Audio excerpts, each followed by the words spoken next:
peuple d'Afrique, recevez nos salutations. Cette histoire des passeports maliens, des passeports AES, il faudrait qu'on en parle. Nous avons jugé nécessaire de répondre à Jeune Afrique.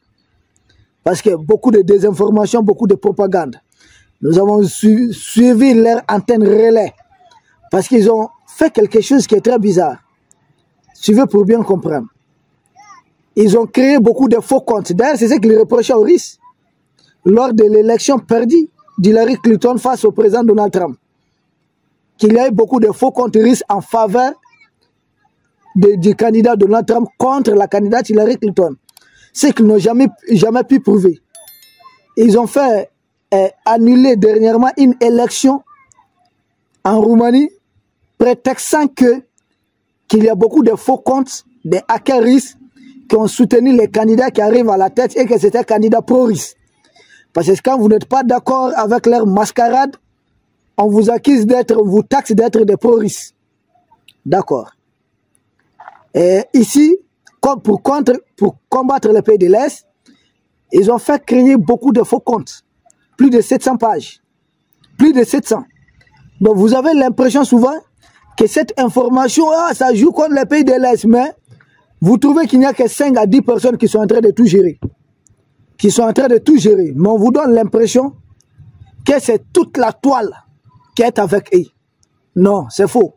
Regardez bien les profils. Allez fouilleter un peu. Vous allez voir que c'est des faux profils généralement. Des faux profils, des faux comptes. Donc c'est ce qu'ils ont créé, ils ont multiplié pour essayer d'impressionner. Ça ne va pas passer. Peuple d'Afrique. Pourquoi, dites-vous, ça fait longtemps qu'on imprime les passeports AES. Pourquoi c'est maintenant que Jeune Afrique décide d'essayer de désinformer? Parce que nous, on a laissé libre cours d'abord à leur désinformation, qu'ils avancent tous leurs faux arguments. Et ensuite, nous allons prendre le temps de collecter, de rassembler et de bien répondre. Premièrement, vous n'êtes pas sans savoir que Jeune Afrique a démarché les autorités du Burkina, voire de l'AES.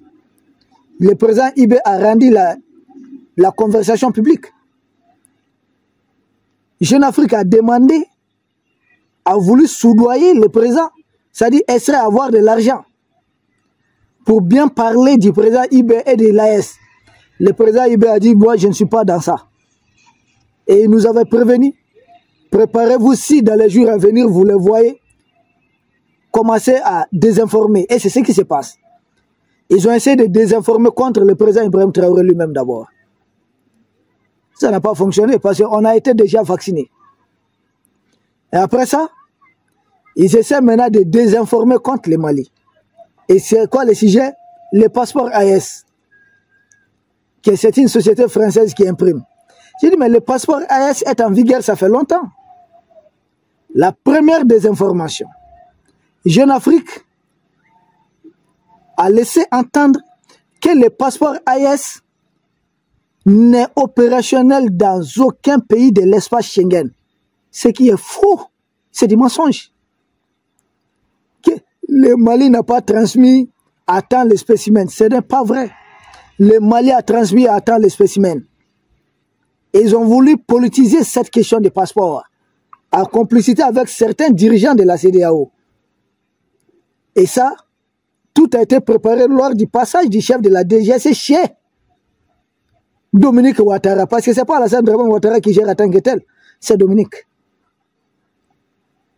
Ils ont essayé de préparer ces choses. Même l'attaque contre les activistes.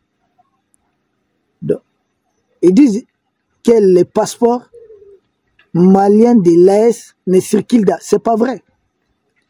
Nous avons des frères maliens qui voyagent dans beaucoup de pays d'espace Schengen. Si la France a essayé d'instrumentaliser, c'est son problème.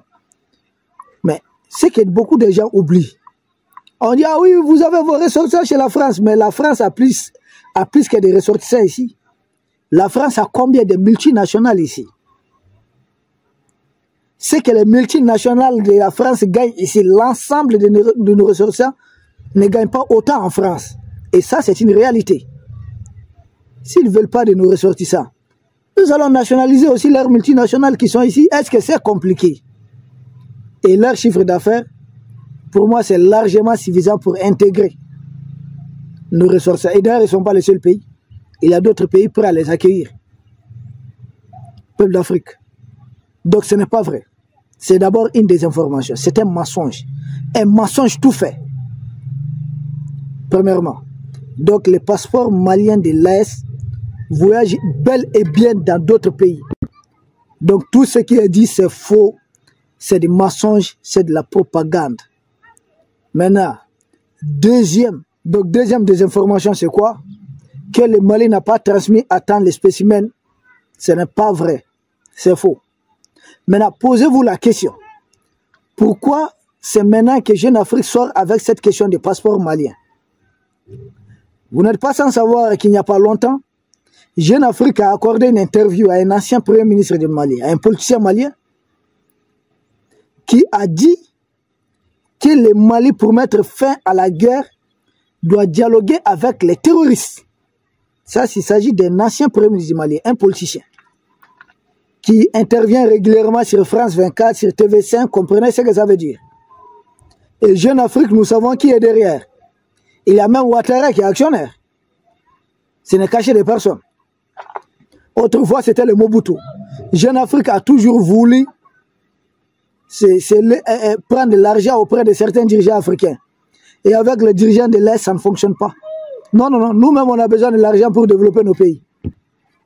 Et cette sortie rate que moi, je juge ratée, que je trouve ratée, de notre ancien Premier ministre, qui dit de dialoguer avec les terroristes. Les mêmes politiciens qui, en 2016, disaient qu'il n'était pas question de discuter avec les terroristes. En 2016, on était dans le contexte où le Mali n'avait pas du tout une armée forte, parce que notre armée avait été désarmée. Et que les terroristes étaient en train de faire une descente massacrée un peu partout. Le président de l'époque, que la France ne cessait de chanter, dans le cadre des affaires Tomi, de l'affaire Tomi, le président Ibeka, ne pouvant pas acheter des armes auprès de la jeune française. La jeune française refusait aussi que le Mali en achète ailleurs. Alors qu'est-ce qu'on allait faire? Le Mali était impuissant. Les dirigeants de l'époque n'avaient autre choix que de proposer de discuter avec des terroristes. La France a dit non. Il n'était pas question. Parce que les terroristes étaient à l'offensive contre l'armée malienne. Et je ne sais pas quelle drôle de coïncidence, à l'époque aussi, notre ancien Premier ministre qui intervient régulièrement sur France 24 avait dit non, il n'est pas question de discuter avec les terroristes. Et il avait laissé entendre. Il avait laissé entendre que ces terroristes ne sont même pas cohérents, ne sont pas constants, ne parlent pas le même langage. Ils sont tellement nombreux, on ne sait même pas qui est terroriste local, qui est international, qui est derrière ces terroristes, quelles sont leurs revendications, que ce n'était pas du tout possible de discuter avec les terroristes.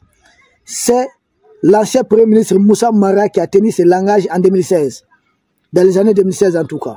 Et bizarrement, en 2025, depuis qu'on a explicité la jeune française Barkhane Takuba et autres, et que les médias propagande de la jeune française ont cessé d'appeler les terroristes, mais ils simplifient, les appellent simplement des djihadistes, qu'ils ont essayé, qu'ils essayent de laver, de nettoyer comme ils ont fait avec Djoulani. Donc, je trouve que ces terroristes-là sont devenus fréquentables, qu'ils ont des revendications saines. Au même moment, notre ancien Premier ministre aussi sort sur Jeune Afrique cette fois-ci pour dire que nous devons, il faut qu'on discute avec les terroristes pour mettre fin à la crise, à la guerre. Bon, moi, je dis, lui en tant qu'ancien Premier ministre, à l'origine, son voyage sur Kidal a été très désastreux pour le Mali. On a perdu beaucoup d'équipements. Nos matériels, les matériels saisis auprès de nos militaires, ont été remis aux terroristes. Ça s'est passé à Kidal, à la suite de lui, son voyage. Et c'est son voyage-là qui a accouché de cet accord d'Alger. Et maintenant, lui, il nous demande de discuter avec des terroristes. Pour lui, il n'y a pas autre alternative. Il s'agit d'un ancien Premier ministre du Mali. Et je ne sais pas. Quelle drôle de coïncidence, sa position coïncide toujours avec la position officielle de la France. Quand la France dit de ne pas discuter, lui il se retrouve en ce moment dans cette position. Quand la France dit, montre que les terroristes sont fréquentables, lui nous demande de discuter avec eux. Une façon de donner raison peut-être à Wassim Nasr qui dit chaque fois que depuis le départ de Barkhane, que les armées de l'air sont en difficulté. Ce qui est faux. Depuis le départ de Barkhane, nous on a repris l'intégralité de notre territoire. Ce qu'ils font, c'est du mercenariat, des actions par-ci, par-là, contre des civils, généralement en grande partie. Donc, cette sortie ratée de l'ancien Premier ministre, qui faisait la une de tous les médias ici au Mali, moi je pense comment freiner cela. Jeune Afrique a inventé cette question de passeport qu'il faudrait mettre en avant pour casser l'autre communication. Essayer de faire oublier ce qui s'est passé. Cette communication ratée de l'ancien Premier ministre. Parce qu'aujourd'hui, chaque Malien essaie de se faire une idée sur chaque visage politicien. Maintenant, venons-en aux faits. Une société française imprime les passeports maliens, oui ou non? La réponse, évidemment, c'est oui. Mais alors, c'est quoi le problème? Moi, je communique à partir d'un opérateur français, oui ou non? La réponse, évidemment, c'est oui. L'opérateur qui a le plus d'abonnés au Mali, c'est Orange. Et c'est français. Beaucoup de Maliens ont-ils des bouquins Canal chez eux à la maison, oui ou non? Oh, oui. Canal, c'est pour qui? C'est Bolloré. Alors, pourquoi on n'a pas expulsé toutes les entreprises françaises? Nous sommes dans une révolution qui est un processus. C'est-à-dire, nous avançons pas à pas. Nous avons commencé d'abord par Barkhane. Ensuite, l'aménagement. Après l'aménagement, les taxes de double imposition. Après ça, départ de la CEDEAO. Après départ de la CEDEAO, nous sommes allés pas à pas. On a construit une force pour le pays de l'Est, une force de 5000 hommes. D'ailleurs, la CEDEAO aussi nous a imité parce que ça faisait longtemps. La CEDEAO aussi a essayé de construire une force de 5000 hommes. À la seule différence, notre force est opérationnelle. Nous avons dit qu'on peut faire affaire avec tout le monde. Mais les États-Unis font des affaires avec les Chinois. Les Chinois en font avec, je ne sais pas avec qui. Avec les Japonais. Les Français en font avec les Russes. Mais tout le monde fait des affaires. C'est quoi? Nous, on a dit, notre président a dit, il y a 3 principes. Le respect de la souveraineté du Mali. Est-ce que cette société qui est en train de taper aujourd'hui, d'imprimer nos passeports, est en train de nous insulter ou bien de violer notre souveraineté, dire que non, je ne vais pas imprimer? Ah non. La société, l'entreprise fait bien son travail. On n'a aucun problème à ce niveau. Le respect des choix stratégiques du Mali. La prise en compte des intérêts du Mali. Les quotas, l'argent qu'on doit au Mali est versé régulièrement. C'est quoi le problème? Orange qui est ici pour le moment nous paye régulièrement. Là, à ce niveau, il n'y a pas encore de problème. On n'a pas dit que ces entreprises ne seront pas mises dehors. Mais on ne vient pas un bon matin, on dit bon, tout le monde là dehors. Mais après tout, nous consommons encore le franc CFA. J'en ai parlé plusieurs fois ici. C'est un processus, on va finir par quitter le franc CFA. Nous sommes en train de quitter, nous avons déjà pris le chemin. Ce qui compte à la révolution, c'est de prendre le chemin. Nous avons pris le chemin, mais il faut savoir lutter aussi avec les moyens de bord. Le Mali n'est pas un pays qui dispose d'un budget de 30 milliards de dollars. Imaginez que celle Dangote a plus d'argent que l'ensemble du PIB du Mali. Comment on va expliquer ça? Alors, au même moment, il faudrait financer la guerre, il faudrait financer le développement, il faudrait tout faire. Il faut savoir faire. Il faut éviter que ça se casse aussi. Nous, on accompagne la démarche stratégique des militaires à la tête du pays. D'ailleurs, cette société française, le marché date de 2015. 2015. Et d'ailleurs, le Mali avait poursuivi à l'époque les Drians.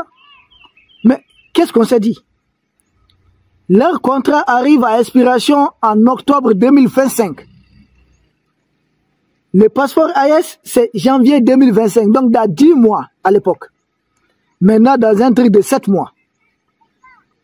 Dans 7 mois, le marché prend fin. C'est comme un joueur qui arrive à la fin de contrat. Il part libre. Mais au même moment que nous sommes en train de demander à nos concitoyens, nous sommes en train de les taxer au niveau des recharges des téléphones mobiles, au niveau de tous les transferts d'argent, pour contribuer à l'effort de guerre, pour améliorer les secteurs énergétiques et d'autres secteurs clés du Mali. Au même moment, on va casser à quelques mois de la fin un contrat avec une société française, par émotion, bien par quoi, et on va dédommager cette société avec plusieurs milliards. C'est comme tout ce qu'on va prendre chez nos concitoyens, nous allons donner ça à une société française qui va partir avec. Nous, on ne tombe pas dans ces pièges. Si Jeune Afrique a été mise en mission pour dire que c'est des gens là, ils ne donnent pas le temps. Dès que vous faites ça, là, ils vont communiquer pour dire le contrat prend fin. Et puis vous allez vous taper beaucoup d'argent. Jeune Afrique aura son pourcentage. Tous les microbes propagandistes qui ont pris part à la danse aussi auront leur quota, auront leur part. Donc on va se partager. Que vous voyez, ces gens-là, ils sont moins intelligents. Non. Nos dirigeants sont très intelligents, très stratèges. Nous conseillons à nos dirigeants d'attendre simplement la fin du contrat de cette société. Si la société française aussi sûre d'elle-même, qu'elle fasse un faux pas, à ce moment, c'est elle qui va nous dédommager, et puis elle serait expulsée du Mali. Militari. C'est de cela qu'il est question. Sinon, nous, on n'a aucun problème. Nous attendons octobre. J'avais vu beaucoup de certains activistes qui ont la nationalité française, qui travaillent pour la jeune française, mais qui se font passer pour des panafricains, avec le même discours que Jeune Afrique. Que les passeports maliens imprimés. Mais attendez, les Maliens communiquent avec Orange. Et il y a encore beaucoup d'entreprises françaises ici. Au Mali, au Burkina, au Niger, il y a combien des hôtels français? Des opérateurs français, il y en a combien? Ils ont combien de restaurants? Mais qu'ils osent violer nos textes, après tout, nous, on n'est pas contre les peuples comme ça, non. Nous sommes contre leur impérialisme. Nous sommes contre cela. C'est de cela qu'il est question. Le fait qu'ils arment des terroristes, nous combattons ça. Mais entre les États sont les États. Aujourd'hui, nos dirigeants sont à la hauteur des enjeux stratégiques. Ce n'est pas un réseau, un lobbying de communication mis en place qui va nous pousser à payer des milliards à une société comme ça, non. Ça ne va pas se passer comme ça. Nous avons tout notre temps. Comme le disait notre doyen Seydou Badia, paix à son âme. Notre peuple a tout son temps. Nous sommes chez nous. Cette révolution, c'est un processus. Et ça avance bien. Ça avance à grands pas. Les Maliens nous entrons dans notre 5e année de transition. Le général Tchani vient aussi d'avoir 5 ans. Le président Ibé, on l'avait mandaté aussi 5 ans. Je pense qu'il a déjà fait 2 ans, quelque chose comme ça. Nous allons renouveler comme c'est le Mali qui a commencé. Le Mali, sans doute, on va aller à 8 à 10 ans. Et on va uniformiser les choses. Nous, on n'est pas pressés. Nous disons à Jeune Afrique que ça ne marche pas avec nous. De tenter ça ailleurs. Mais un franc, un seul franc, vous ne l'aurez pas. Peuple d'Afrique, nous vous remercions. Et à demain sans doute pour un autre sujet au sommet de l'actualité.